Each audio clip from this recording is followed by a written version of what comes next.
बहुत समय पहले, जब धरती पर अधर्म और अन्याय का अंधकार फैल चुका था, राजा अन्याय कर रहे थे, प्रजा भय में जी रही थी और सत्य की आवाज दब चुकी थी। इसी समय मथुरा नामक नगर में एक अत्याचारी राजा का राज्य था, कंस। कंस अपनी शक्ति पर गर्व करता था। वह निर्दयी था, पर अपनी बहन देवकी से अत्यंत प्रेम करता था। देवकी का विवाह जब वसुदेव से हुआ तो पूरे नगर में उत्सव मनाया गया। रथों की कतारें, शंखनाद और मंगल गीतों से मथुरा गूंज उठा। कंस स्वयं रथ चला रहा था। वह अपनी प्रिय बहन को विदा कर रहा था। चारों ओर सुख और आनंद की लहरें थीं, पर नियति को कुछ और ही मंजूर था। अचानक आकाश में गूंज उठी एक दिव्य वाणी, कंस, देवकी का 8वां पुत्र ही तेरा संहार करेगा। क्षण भर के लिए वातावरण स्तब्ध हो गया। संगीत थम गया, पवन ठहर गई। कंस के चेहरे पर भय और क्रोध एक साथ उमड़ पड़े। उसने तलवार उठाई और देवकी की ओर झपटा। वसुदेव ने दोनों हाथ जोड़कर कहा, राजन, कृपया, देवकी का कोई अपराध नहीं है। हम आपके समक्ष वचन देते हैं, हम जो भी संतान होगी आपको सौंप देंगे। कंस की आंखों में क्रूरता चमकी, परंतु अपने स्वार्थ के लिए उसने देवकी को जीवित छोड़ दिया।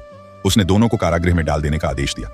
लोहे की जंजीरों में बंधे, अंधेरे और सन्नाटे से भरे उस कारागृह में देवकी और वसुदेव ने सालों बिताए। समय बीतता गया।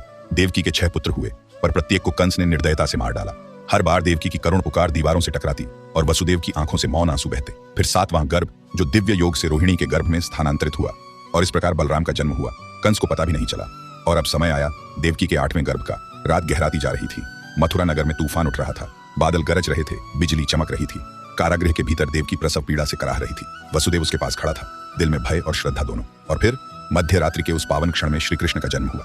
जैसे ही बालक ने पहली बार रुदन किया, कारागृह की दीवारें प्रकाश से भर उठी, जंजीरें टूट गईं, दरवाजे स्वयं खुल गए और उसी पल प्रकट हुए स्वयं भगवान विष्णु। 4 भुजाओं में शंख, चक्र, गदा, पद्म धारण किए हुए। तेज इतना अद्भुत था कि वसुदेव और देवकी दोनों ने आंखें मूंद लीं। विष्णु बोले, वसुदेव, यह बालक कोई साधारण नहीं, ये मैं स्वयं हूँ जो अधर्म का अंत करने आया हूँ। इस बालक को तुरंत गोकुल ले जाओ। वहां नंद और यशोदा रहते हैं। उनके घर में जन्मी कन्या के साथ इसका अदला बदल करना। यमुना नदी पार करनी होगी, पर मत डरना, मैं तुम्हारे साथ हूं। इतना कहकर दिव्य प्रकाश ओझल हो गया। देवकी के हाथों में वही छोटा, नन्हा नीले वर्ण का बालक रह गया, जिसके मुख पर मुस्कान थी और आंखों में संपूर्ण ब्रह्मांड का प्रकाश। वसुदेव ने बालक को एक टोकरी में रखा और धीरे से कदम बढ़ाया। दरवाजे खुल गए। पहरेदार गहरी नींद में सो गए। बारिश की मोटी बूंदें गिर रही थीं, पर हर कदम पर कोई अदृश्य शक्ति साथ थी। वसुदेव कारागृह से निकल पड़ा। बाहर आकाश काला था, बिजली चमक रही थी। उसके पैरों के नीचे गीली मिट्टी थी, हाथों में टोकरी और उसमें बालक कृष्ण।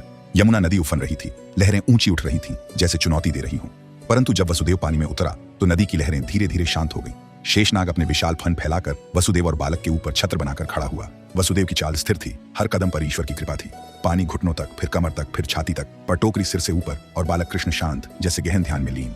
जब वसुदेव ने नदी पार की, सामने था गोकुल का गांव, शांत, निष्कलंक, नींद में डूबा हुआ। नंद और यशोदा का घर, जहां उसी रात एक कन्या का जन्म हुआ था। वसुदेव ने सावधानी से बालक कृष्ण को वहां रखा, कन्या को अपनी टोकरी में लिया और लौट चला मथुरा की ओर। यमुना फिर से गरजने लगी, पर अब वसुदेव के कदमों में भय नहीं था। उसके मन में केवल एक विश्वास था, ईश्वर स्वयं उसके साथ है। वह कारागृह लौटा। दरवाजे फिर से अपने आप बंद हो गए। जंजीरें पहले जैसी कस गईं। सब कुछ जैसे पहले था, पर अब उस अंधकार में एक प्रकाश जन्म ले चुका था। सुबह हुई। कंस को समाचार मिला, देवकी ने 8वां बालक जन्मा है। वह तुरंत वहां पहुंचा, परंतु जब उसने बच्चे को देखा तो पाया ये एक कन्या है। कंस ने क्रोध में बालिका को उठाया और दीवार की ओर फेंकने लगा, पर वह कन्या उसके हाथों से छूटकर आकाश में उड़ गई। दिव्य स्वर में बोली, मूर्ख कंस, जिस बालक से तेरा विनाश लिखा गया है वह तो गोकुल में जन्म ले चुका है।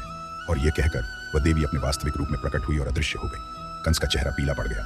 उसका भय अब और भी गहरा हो गया था, पर इस भय के बीच गोकुल में यशोदा के घर आनंद और उल्लास था।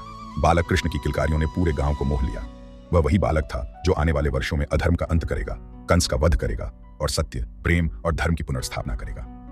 उस रात जब दुनिया सो रही थी, अंधकार में एक दिव्य प्रकाश प्रकट हुआ था। वह प्रकाश था श्री कृष्ण का। उसका जन्म केवल देवकी और वसुदेव का सुख नहीं, बल्कि संपूर्ण मानवता के लिए एक नया सवेरा था। उसने दिखाया कि जब अधर्म बढ़ता है तो ईश्वर स्वयं अवतार लेकर उसे समाप्त करते हैं। इस प्रकार जन्म हुआ उस नन्हे बालक का जो आगे चलकर बनेंगे मुरलीधर, गोविंद, माधव और गीता के उपदेशक भगवान श्री कृष्ण। उनका जन्म सिखाता है, सत्य दब सकता है पर मर नहीं सकता। और जब भी अधर्म बढ़ेगा, विष्णु स्वयं अवतार लेकर धर्म की रक्षा करे। और अगर आपको वीडियो पसंद आया हो तो चैनल को सब्सक्राइब करें और वीडियो को लाइक जरूर करें। धन्यवाद।